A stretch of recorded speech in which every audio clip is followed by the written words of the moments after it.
ازيكم عاملين ايه؟ يا رب تكونوا بخير. النهارده هنتكلم عن فيلم ثور راجناروك في الفيز 3 في الانفينيتي ساجا. ولو مش عارفين ايه هي الفيسز والساجا بتاعت عالم مارفل السينمائي، اعملوا اشتراك في القناه ودوسوا على اللينك اللي هيظهر فوق على اليمين. ويلا بينا نبدا الفيلم. احداث الفيلم بتحصل بعد احداث فيلم افنجرز ايج اوف اولترون. زي ما شفنا ان ثور قرر انه يدور على ليه ان الانفينيتي ستونز بدات انها تظهر مره واحده. فهو بيدور لقى نفسه في مكان اسمه مسبلهايم، وده عالم من العوالم التسعة. وده كان عالم الشياطين الناريين واللي رئيسهم اسمه سيرتر. سيرتر بيقبض على ثور، وسيرتر بيقول له ان اودن ما بقاش موجود في اسجارد، وان عدم وجود ثور هناك كمان خلى اسجارد ضعيفة، وان ده وقت راجناروك انها تحصل على اسجارد. وراجناروك معناها التدمير، وده علشان يحصل لازم سيرتر يدمج التاج اللي على راسه بالنار الأبدية اللي موجودة في أودن فولت أو مخزن أودن. وعلشان ثور يقدر انه يوقف سيرتر، بيبدأ انه يستدعي ميولنير اللي بتخليه يكسر السلاسل اللي عليه، وبيحارب مساعدين سيرتر لحد لما بيقضي كمان على سيرتر وبياخد كمان التاج كغنيمة. ثور بيستدعي هايمدل علشان يرجعوا أسجارد بالباي فروست، لكن اللي بيرجع ثور لأسجارد واحد بديل ليه اسمه سكورج. لما ثور بيرجع اسجارد بعد سنين، سكورج بيقول لثور ان هايمدل اعتبروه عدو للناس وهرب قبل المحاكمة. ثور بيبقى مش مهتم وبيروح يدور على اودن، اللي بيلاقيه بيتفرج على مسرحية موت لوكي اللي كان قاعد مستمتع بالعرض جدا وحواليه الستات. لكن ثور بيقدر انه يكشف حقيقة اودن، وبيطلع في الاخر اودن هو لوكي، وبيجبر كمان لوكي انه يخلص التمثيلية اللي عاملها على الناس دي كلها. بعد لما ثور بيؤمر انهم يشيلوا تاج سيرتر في الفولت، ثور ولوكي بيروحوا لكوكب الارض علشان يدوروا على اودن. لما بيوصلوا بيكتشفوا ان الدار اللي حط فيها لوكي اودن اتدمرت. فجأة ثور بيلاقي لوكي اختفى، وبتظهر مكانه ورقة فيها اسم شارع بليكر. ثور لما بيروح العنوان ده بيقابل دكتور سترينج اللي قاعد يسأله هو ليه جايب لوكي على كوكب الارض. فثور بيقول للدكتور سترينج انهم جم كوكب الارض علشان يدوروا على باباهم اودن، وانهم هيمشوا على طول من الكوكب اول لما يلاقوه. سترينج بيقول له انه يعرف مكان اودن في النرويج، لكن اودن ما كانش عايز حد يزعجه. بالرغم من كده ودى ثور ولوكي عنده، وبيرجع لوكي اللي خلاه يفضل يقع في دوامة لمدة نص ساعة.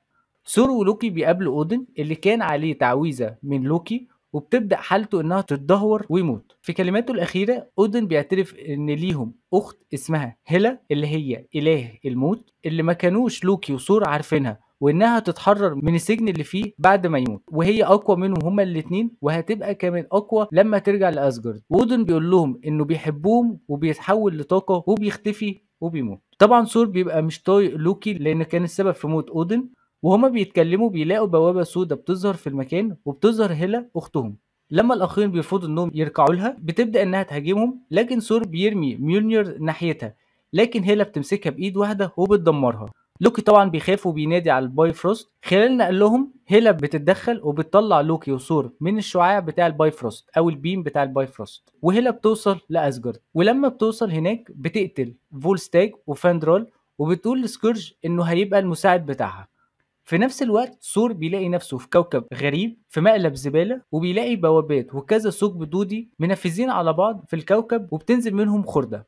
ثور بيلاقي مجموعة بتبدأ إنها تهجم عليه، وبيحاول إنه يوقفهم بمساعدة ميونير، لكن ميونير مش بتجيله. لحد لما واحد من المجموعة دي بيرمي شبكة فيها كهرباء عليه علشان يمسكوه، وبعد كده بيقعدوا يضربوا فيه لحد لما طيارة تانية جت، وبتظهر واحدة سكرانة وبتقول إن ثور ده يلزمها، وبتقتل كل المجموعة بالسفينة بتاعتها.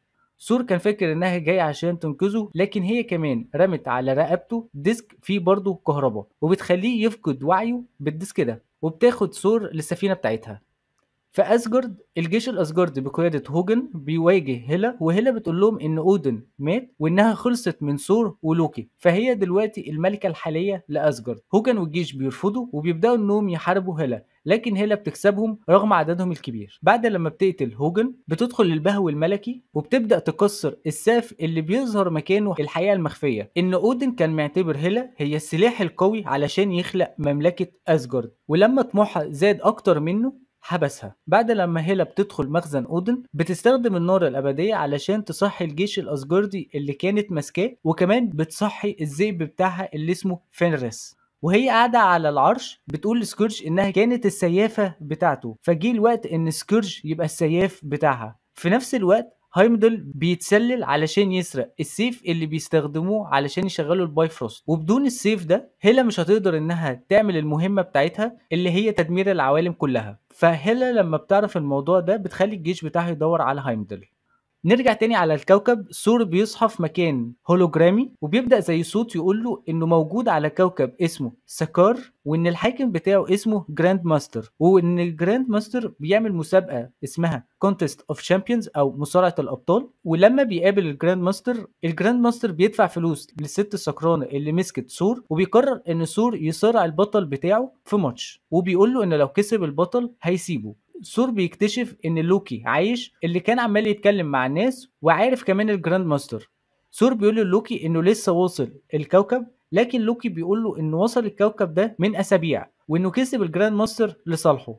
وسبب الاختلاف الزمني ده كان بسبب التأثير النسبية الغير عادية. ثور بيترمي في السجن اللي فيه المصارعين، وهناك بيقابل كورج اللي من الكرونل، وبيقابل كمان صاحبه اللي اسمه ميك. كورج بيقول ان مفيش حد يقدر انه يهرب من الحبس ده، او حتى قدر انه يكسب البطل بتاع الجراند ماستر. ثور بيبدا انه يستعد انه يحارب البطل ده، وبيقصوا له شعره، وبيبدا انه يختار سلاحه. ثور بيعرف من كورج ان الست اللي مسكته هي من اسجارد، وانها من قوات الفالكري، وبيطلب منها انها تحرره علشان تساعده، لكنها بترفض وبيقولها ان هي جبانه، وبياخدوا ثور علشان يفايت البطل بتاع الجراند ماستر بيطلع هو هالك، اللي ثور فرح جدا اول لما قابله، وبيحاول انه يتكلم معاه، لكن هالك مش بيسمع له وبيبدا انه يضربه. بيحصل فايت ما بينهم، وفي الاخر ثور بيحاول انه يستخدم الطريقه بتاعت بلاك ويدو علشان تهدي هالك وترجعه لبروس بانر، لكنه بيفشل، وهالك بيبدا انه يدمر ثور. لكن ثور بيشوف قدامه رؤيه لابوه، وبتبدا قوه ثور والكهرباء بتطلع منه، وكان خلاص كان هيكسب هالك، لكن جراند ماستر اتدخل وبيخلي هالك يكسب بمساعده الديسك اللي على رقبه ثور. ثور بيصحى بيلاقي نفسه في مكان فاخر جدا مع هالك، وبيبداوا انهم يتكلموا هما الاتنين، وثور بيسال هالك انه جه هنا ازاي للكوكب، فهالك بيقول له انه جه بالطياره، وكمان هالك بيقول له انه بيرفض رجوعه للارض لان الناس هناك مش بتحبه، وانه مش هيسيب المكان ده تاني. هالك كمان بيبقى صاحب الفالكري وبيتمرنوا مع بعض، فثور بيستعين بهالك علشان يقدر انه يسرق من الفالكري الريموت كنترول علشان يشيل الديسك اللي على رقبته. ثور بيروح للطيارة اللي قالوا عليها هولك، لكن هولك بيدخل الطيارة ويدمرها. لما ثور داس على حاجة بالغلط بيشغل رسالة من بلاك ويدو بتقول لهولك انه يرجع ساعة احداث سوكوفيا، فهولك بيبدأ انه يتحول ويرجع تاني لبروس بانر. كده هولك متحول من ساعة سوكوفيا لحد دلوقتي، فهو كان عنده التحكم الكامل على جسمه، وبروس بانر مش فاكر اي حاجة من ساعتها. وكمان بيبدأ انه يقول لثور انه لو اتحول لهولك تاني بانر ممكن ما يبقاش موجود للابد. الجراند ماستر بيأمر الفالكري ولوكي انهم يجيبوا له ثور وهالك، وهما الاتنين بيوافقوا. ولوكي بيبدأ انه يتكلم مع الفالكري، وبيشوف رؤية لما بيمسك راسها انه في زمن بعيد قوي هي واخواتها بيقعوا بسبب هيلا، وبتفضل هي الوحيدة اللي عايشة، وبسبب ده بتضطر انها تلجأ للشرب.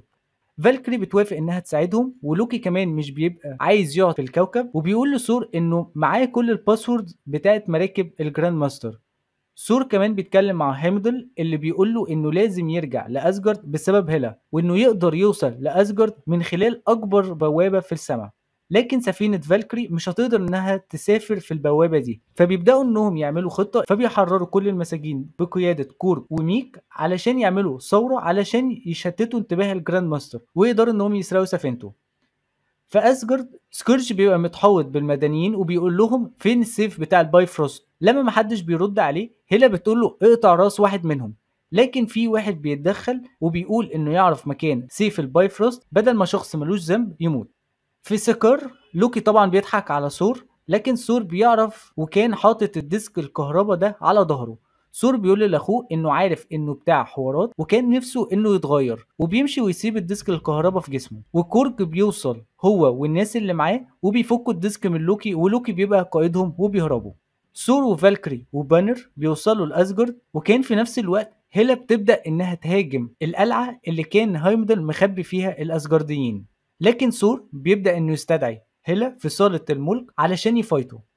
بانر وفالكري بيساعدوا الناس عشان يهربوا على الباي فروست، لكن جيش هيلا بيحوطهم من ورا ومن قدام كان فينريس. بالرغم انه عارف انه ممكن ما يرجعش تاني، بانر بيتحول لهالك علشان يساعد الاسجارديين وبيفايت فينريس، ولوكي بيوصل لاسجارد هو وكورج وميك والناس اللي كانوا معاهم، وبيبداوا انهم كمان يحاربوا جيش هيلا عشان يخلوا الناس تطلع على سفينه.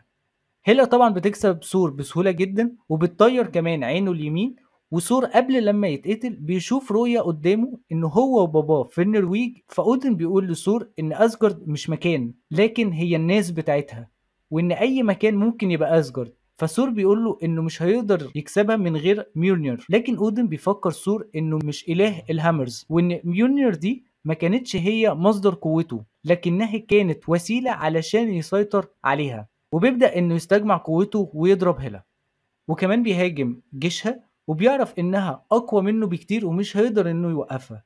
فهو ولوكي بيتفقوا انه طالما اسجارد موجودة هيلا هتبقى قوية، وان النبوءة بتقول ان راجناروك علشان تحصل لازم اسجارد تتدمر، وانه بكده هيقدروا انهم يكسبوا هيلا.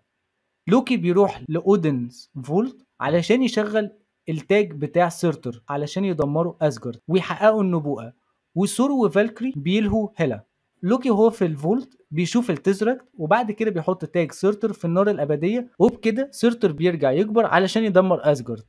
ثور بيقول لهيلا انه مش هيقدر يكسبها وانه هياخد بعضه ويمشي، وبيظهر من وراه سيرتر وبيدمر اسجارد كلها. ثور بيستغل الفرصة وبيوقع هيلا من البايفروست، وثور بيتكلم مع فالكري انه لازم ده يحصل علشان يهزموا هيلا، وهما بيتكلموا هالك بيهاجم على سيرتر لكن ثور بيقدر انه يوقفه، وهالك بياخد ثور وفالكري ويطير لحد السفينة علشان يهربوا. طبعا هيلا مش بتسكت وبتحاول انها توقف سيرتر عند حده، لكن سيرتر بيدمر اسجارد كلها، واسجارد بتبقى مجرد نيزك، وسيرتر كمان بيموت.